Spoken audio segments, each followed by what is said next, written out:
चलिए बच्चों, class 5th to 9th, यहाँ पर हम बता दें आपको 5 से लेकर के 9th तक कोई भी बच्चा इसे सीख सकता है। यानी मॉडल ऑक्सिलरीज उसके लिए बहुत ही आवश्यक होता है पढ़ना अंग्रेजी के ग्रामर में। यूज ऑफ कुड, आज हम जानेंगे क्या? Use of could. ठीक है, मॉडल ऑक्सिलरी का तीसरा टॉपिक हमारा है यूज ऑफ कुड। अंडरस्टैंड? तो कई सारे बच्चे ये सोचते होंगे कि मतलब सर हम तो ये कैन कुड मे का यूज पढ़ चुके हैं, आप हमें फिर पढ़ा रहे हैं। तो बच्चों, सबसे पहली बात मैं आपको ये बता दूं, आप लोग बहुत सारी चीजें जानते हैं, है ना? बहुत सारी चीजें जानते हैं, जैसे पानी पीना जानते हैं, खाना खाना जानते हैं, कई सारी दवाइयां लेना जानते हैं, कई सारी दवाइयां हैं उसका नाम भी जानते हैं। लेकिन उन उन चीजों का, उन दवाओं का प्रयोग हम कब करेंगे, किस रूप में करेंगे, किस स्थिति में करेंगे, किस स्टेट में करेंगे, किस अवस्था में करेंगे, ये इसमें बताया जाएगा। अंडरस्टैंड? समझ में आ रही है बात? तो आपको ये बता दें, सबसे पहले यहाँ लिखा है कुड कैन का पास्ट टेंस है। जिस प्रकार से कुड क्या है, कैन का पास्ट टेंस है। तो टेंस कितने प्रकार के होते हैं बच्चों? 3 प्रकार के आप लोगों को बताया जा चुका है। आप लोगों को 3 प्रकार का बताया जा चुका है, प्रेजेंट, पास्ट, फ्यूचर। तो जो कुड है, ये कैन हम जो पहले पढ़े हैं, कैन ये प्रेजेंट में आता है और ये कुड जो है पास्ट में आता है। ठीक है, पास्ट में आता है। इसका अर्थ है सका। क्या है? सका। जैसे कि आप लोग यहाँ पे देख पा रहे हैं, इसका अर्थ है सका या सका था, और कुछ वाक्य प्रयोग में सकता था भी आ सकता है। क्या आ सकता है? सकता था भी आ सकता है। इसका प्रयोग भूतकाल से संबंध वाक्य के साथ होता है। जो इसका यूज होता है, इसका वाक्य जो भूतकाल के वाक्य से संबंध होता है, यानी बीते हुए समय से संबंध होता है।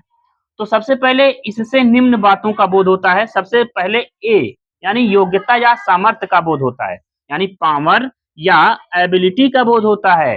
अंडरस्टैंड? पावर या एबिलिटी का बोध होता है। तो आप लोग यहां तक इसका डिफिनेशन समझ पाए, मतलब इसका यूज कैसे किया जाता है। सबसे पहली बात तो ये कुड कैन का पास्ट फॉर्म होता है और इसका प्रयोग भूतकाल से संबद्ध वाक्यों से होता है, और इसका प्रयोग निम्न वाक्यों से, निम्न बातों का बोध होता है, जैसे कि योग्यता या सामर्थ्य का बोध होता है। नंबर ए पे है योग्यता या सामर्थ्य का बोध होता है, जैसे पावर का पता चलता है और योग्यता का पता चलता है। उसे एबिलिटी मतलब योग्यता भी कहते हैं ना, सामर्थ्य कहते हैं, योग्यता कहते हैं। सबसे पहली बात है यहाँ पे, सी कुड टीच मी। अब मान लीजिए एक आपके स्कूल पे एक टीचर आते हैं, है ना, और कुछ बच्चे उसे नजरअंदाज करते हुए कहते हैं उनके क्लास को, ये हमें नहीं पढ़ा सकते। लेकिन कुछ बच्चे कहते हैं वे हमें अंग्रेजी पढ़ा सकते थे। उनमें यानी कि एबिलिटी थी, योग्यता थी। जैसे कि मान लीजिए कोई भी टीचर है, तो आप ये कहें she could teach me English, वह मुझे अंग्रेजी पढ़ा सकती थी। यानी कोई भी लेडीज है, वह मुझे अंग्रेजी पढ़ा सकती थी। अंडरस्टैंड? यानी कि उनमें आपको ये पता चला कि उनमें योग्यता थी, उनमें एबिलिटी थी कि वह मुझे अंग्रेजी पढ़ा सकती थी। बाद में पता चला। अंडरस्टैंड? इससे ये पता चलता है कि मतलब वो मुझे अंग्रेजी पढ़ा सकती थी। जैसे कि मान लीजिए अभी अंशिका है, शिवांगी को अंग्रेजी पढ़ा सकती है, यानी इसके अंदर इतनी एबिलिटी है। अनुष्का मुस्कान को अंग्रेजी पढ़ा सकती है, इसके अंदर इतनी एबिलिटी है ना। रिया अर्पिता को अंग्रेजी पढ़ा सकती है, इसके अंदर इतनी एबिलिटी है। तो इसका मतलब ये हो गया, यहाँ पे मॉडल ऑक्सिलरी का प्रयोग यहाँ पे पावर और एबिलिटी का प्रयोग करने के लिए हुआ है। तो सबसे पहले the old man tried to help you, यानी बूढ़े व्यक्ति ने आपकी सहायता करने की कोशिश की। बूढ़े व्यक्ति ने आपकी सहायता करने की कोशिश की, बट कुड नॉट, लेकिन नहीं कर सका। लेकिन नहीं कर सका, बट कुड नॉट, लेकिन नहीं कर सका। इससे क्या बोध होता है कि वह व्यक्ति बूढ़ा था और उस व्यक्ति के शरीर में इतनी ताकत नहीं थी, इतनी जान नहीं थी, इतनी हिम्मत, इतनी स्ट्रेंथ नहीं थी बच्चों कि वो कर सके। तो इससे क्या बोध होता है? पावर का बोध होता है, शक्ति, सामर्थ्य। अंडरस्टैंड? क्या आप समझ पाए? जैसे कि कुत्ता रोटी खा सकता था, कुत्ते में इतनी सामर्थ्य थी कि कुत्ता रोटी खा सकता था। अंडरस्टैंड? लेकिन अब हम इस तरह की बातों का यहाँ पे बोध कराते हैं। जैसे कि मान लीजिए कोई भी इंसान है, बूढ़ा आदमी है मान लीजिए, द ओल्ड मैन यानी बूढ़ा आदमी ट्राइड टू हेल्प यू, आपकी मदद करने की कोशिश की, बट कुड नॉट, लेकिन नहीं कर सका। क्यों? क्योंकि उसके पास पावर नहीं था। इससे पावर का बोध होता है। समझ पा रहे हैं ना? इससे क्या बोध होता है? पावर का। अब देखेंगे दूसरे नंबर पे किससे बोध होता है? बी में, वर्तमान में विनम्र निवेदन के लिए।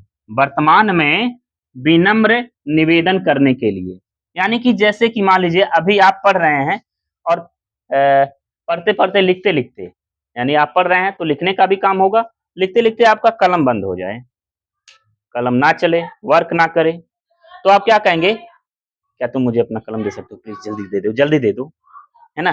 तो आप उसे क्या कर रहे हैं? वर्तमान में एक विनम्र निवेदन कर रहे हैं। क्या तुम मुझे अपना सामान, अपनी वस्तु, अपना कोई ऑब्जेक्ट दे सकते हो? तो यहाँ पे क्या लिखा है? Could you lend me your pen? क्या तुम मुझे अपनी कलम उधार दे सकते हो? यानी कि उससे आप वर्तमान में क्या कर रहे हैं? विनम्र निवेदन कर रहे हैं। तो सबसे पहले आप अभी अनुष्का ने पूछा सर पता कैसे चलेगा कि ये निवेदन है और ये चीज है, यानी कि पावर है और एबिलिटी है। तो सबसे पहले बच्चों, जब सब्जेक्ट के बाद कुड का प्रयोग हो, जब सब्जेक्ट के बाद कुड का प्रयोग हो, तो सबसे पहले आपको जान लेना है कि पावर और एबिलिटी का प्रयोग हुआ है। पावर और एबिलिटी का प्रयोग हुआ है। और उसी जगह बच्चों अगर सब्जेक्ट के पहले कुड का प्रयोग हुआ है, बाद में नहीं, सब्जेक्ट के पहले कुड का प्रयोग हुआ है प्लस सब्जेक्ट का प्रयोग हुआ है उसके बाद, तब आपको बोध कराना है कि वो वर्तमान में विनम्र निवेदन यानी polite request in the present, polite request in the present, ऐसे समझेंगे आप। क्या समझ पा रहे हैं? ये बहुत जरूरी था, अनुष्का ने बहुत ही अच्छा क्वेश्चन उठाया था तो हमने इसे आपको बताया। जैसे कि आप एक बार किसी को मौका दिए, वो काम नहीं कर सका, लेकिन दोबारा मौका लेने के लिए वो छात्र क्या कहेगा? विनम्र, सर जी हमें थोड़ा दोबारा चांस दे दीजिए, हम कर सकते हैं। करते हैं कि नहीं करते हैं? तो क्या होता है? Could you give me a chance? क्या तुम मुझे एक अवसर दे सकते हो? यहाँ सकते हो का भी प्रयोग हो सकता है। ये प्रेजेंट में है ना भाई, देख रहे हैं ना, प्रेजेंट में है ना। पोलाइट रिक्वेस्ट इन प्रेजेंट के लिए मॉडल ऑक्सिलरी कुड का भी प्रयोग किया जा सकता है। तो आप कंफ्यूज मत होइएगा कि सर बताए थे कि कुड का प्रयोग सकता था, सकती थी, सकते थे के लिए होता है, लेकिन इसमें तो सकते हो आ गया है। लेकिन जब ये वर्ड आ जाएगा बच्चों तो आपको ये समझ लेना है कि polite request in the present है इसमें। अंडरस्टैंड?